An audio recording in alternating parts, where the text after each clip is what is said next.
تسلیم کرنے کو تیار۔ اچھا، بڑے عجیب لوگ ہیں، یہ سمجھتے ہی نہیں۔ معجزہ پتہ کسے کہتے ہیں؟ معجزہ اور کرامت کہتے ہیں خرق عادت کو۔ خرق عادت کا مطلب ہوتا ہے عادت کو پھاڑ دینا۔ جو کام عادت کے مطابق چل رہا ہو وہ کرامت اور معجزہ نہیں ہوتا۔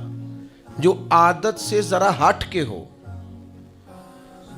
اس کو معجزہ اور کرامت کہا جاتا ہے۔ جو روٹین میں چل رہا ہو وہ تو چل ہی رہا ہے روٹین میں۔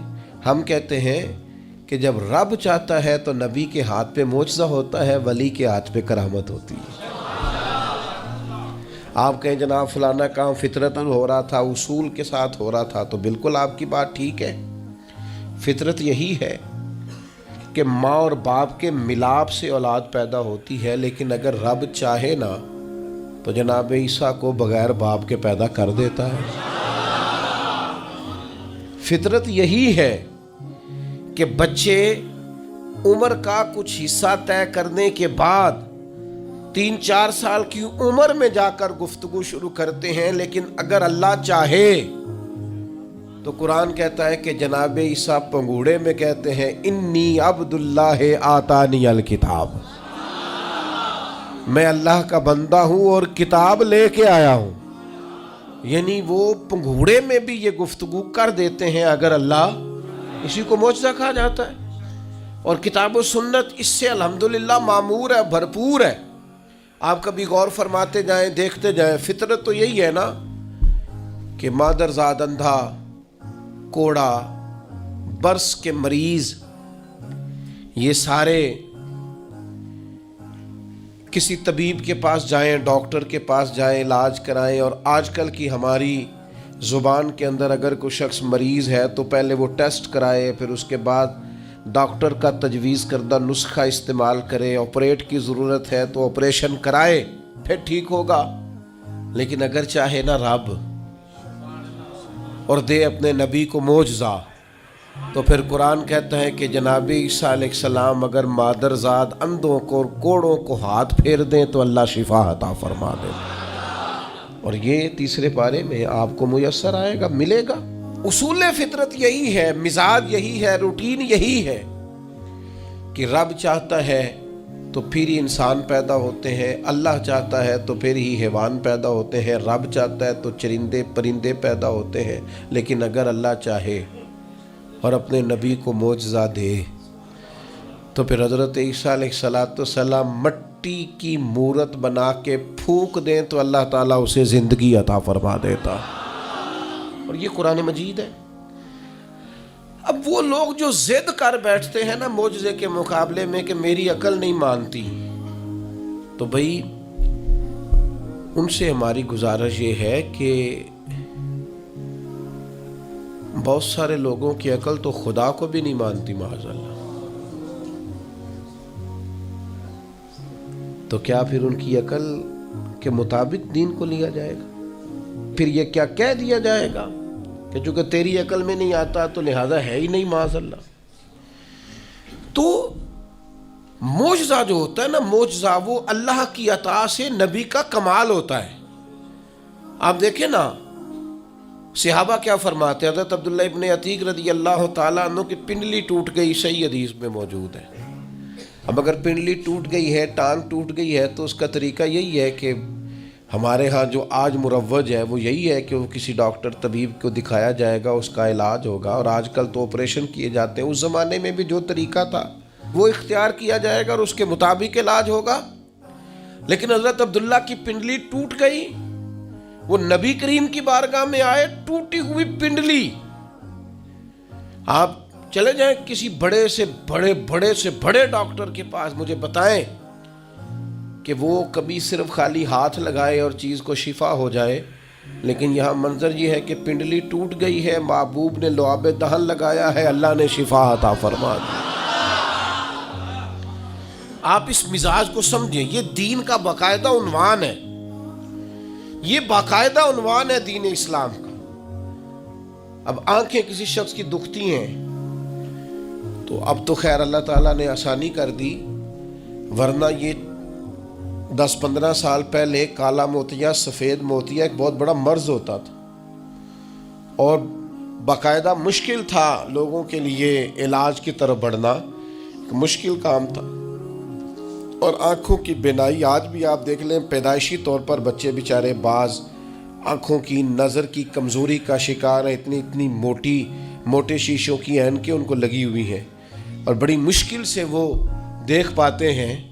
لیکن فتح خیبر کے موقع پر حضرت مولا علی شیر خدا کو آشوب چشم ہے، اور جب حضور نے فرمایا علی کو بلائیں تو کہا یا رسول اللہ آنکھیں دکھتی ہیں، تو فرمایا بلاؤ تو صحیح نا۔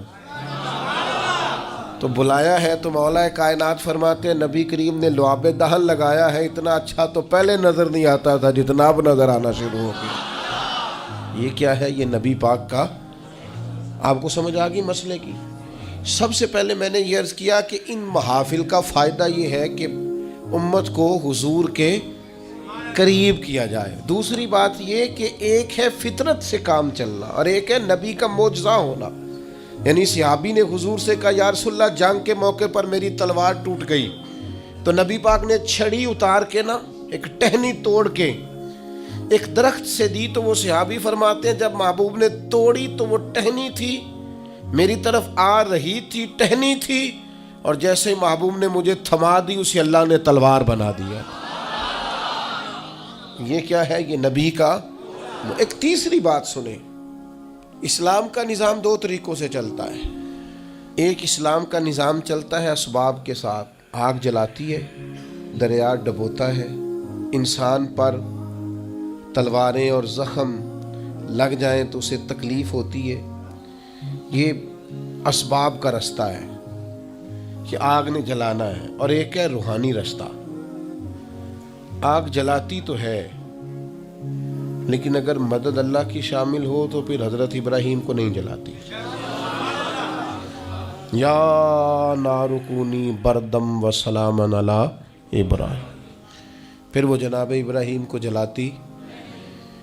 اصول تو یہی ہے کہ دریا میں جو جائے تیرنا نہ آتا ہو تو ڈوب جاتا ہے، لیکن اگر اللہ چاہے نا حضرت موسیٰ اپنے گھوڑے دریا میں ڈال دے تو وَإِذْ فَرَقْنَا بِكُمُ الْبَحْرَ فَأَنْجَيْنَاكُمْ وَأَغْرَقْنَا آلَ فِرْعَوْنَ، تو اللہ کہتا ہے میں نے دریا پھاڑ کے موسیٰ کے لیے رستہ بنا دیا۔ اچھا، جس دریا سے حضرت موسیٰ بچ کے نکل گئے اسی دریا میں فرعون اور فرعون والے غرق ہو گئے۔ یہ کیا ہے؟ یہ روحانی زندگی۔ ایک ہے اسباب کہ آپ پانی میں گھوڑا پھینکیں گے آپ ڈوب جائیں گے، ایک ہے روحانی زندگی۔ یہ میں قرآن مجید پڑھ رہا ہوں، میں نے کوئی حدیث بھی نہیں سنائی، بزرگ کا قول تو دور رہا۔ قرآن فرماتا ہے کہ ہم نے فرعون اور فرعون والوں کو اسی دریا میں غرق کیا جس دریا میں ہم نے حضرت موسیٰ کے لیے رستے بنا دیے تھے اور دریا پھاڑ کے رستے بنا دیے تھے۔ تو رب کریم نے ایک روحانی زندگی بھی مومن کی رکھی ہے، روحانی زندگی۔ ذرا غور کیجئے کہ بھلا میں کیا کہنے لگا، صرف 50 سیکنڈ کے لیے آپ نے سوچنا ہے۔ زندگی میں ہمیں بہت ساری ایسی چیزیں ملی ہیں جو ہماری محنت کا نتیجہ نہیں، ہمیں بہت سارا ایسا کچھ ملا ہے جس کے ہم قابل تھے نہیں پر رب نے عطا کر دیا ہے۔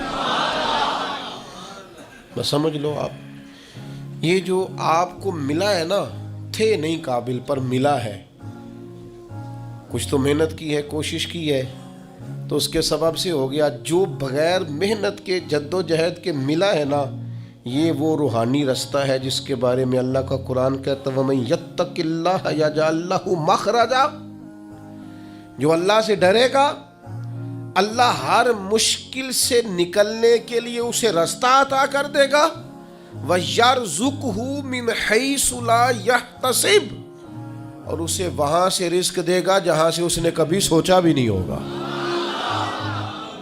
ایک روحانی زندگی ہے انسان کی، وہ میرے ساتھ بھی ہے، آپ کے ساتھ بھی۔ کئی چیزیں ہمارے پاس ایسی ہیں کہ اگر ہماری قابلیت دیکھی جائے تو وہ ہمارے پاس ہو سکتی، یعنی سے ثبوت نہ پوچھو میں تو نظر کرم قد ہوئی، اے میں جانا یا دل بھر جانے، اے پھر غیر نہ جانے۔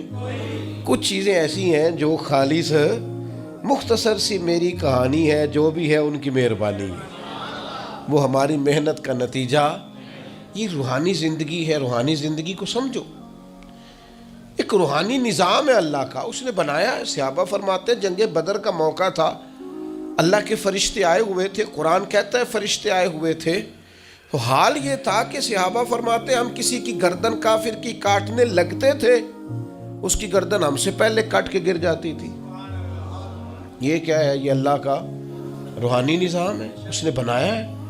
آپ کے اور میرے ساتھ یہ نظام وابستہ ہے. اب چوتھی بات سمجھیں, چوتھی بات سمجھیں. جو جتنا بڑا ہوتا ہے نا, اور جس کو لوگوں نے ماننا ہوتا ہے, جس کے پیچھے چلنا ہوتا ہے, اس کے پاس کوئی نہ کوئی کمال ہو تو پھر ہی لوگ اس کی اتباع اور پیروی کرتے ہیں.